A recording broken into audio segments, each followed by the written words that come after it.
welcome back to our channel. It is September here at the homestead, which means it's fall in the mountains.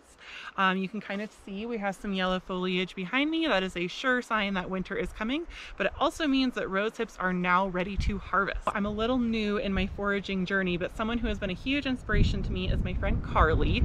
She actually picked rosehips last year and made this incredible face oil out of it, and I bought some, fell in love with it, asked for the recipe because I found out this year that we actually have quite a few rosehips growing out here, and there's a good chance that they're growing in your area too.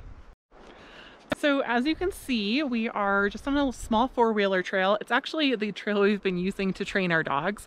So when I found out that rosehips were growing along this, I purposely wouldn't stop them next to here just to avoid any unwanted contamination. But you can pretty much find rosehips along any roadside.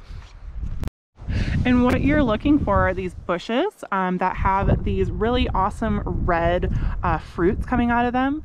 Now, one thing I will mention is you don't want to eat them whole because the seeds inside actually have some guard hairs on them that are irritating. So if you eat them, it's going to make your throat really scratchy. But what some people will do is once they're soft, you'll actually squeeze the jelly out of them, which I can't do with this one. But we'll go ahead and use this one anyway. When you're harvesting them, you are looking for this bright red color. Initially, they will be kind of an orange or yellow. You want to wait until that they're this bright red, but you don't want to wait too long until they're super mushy because that's when you're going to get these bite marks from insects and birds. The other way that you might find them, especially if it's in a sunny place, let me see if I could find a good example of one.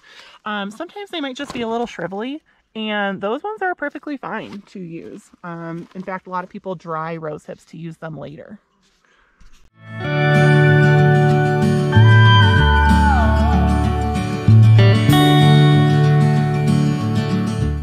This is my little reminder, don't overharvest your area, and also always identify things before you use them in a recipe.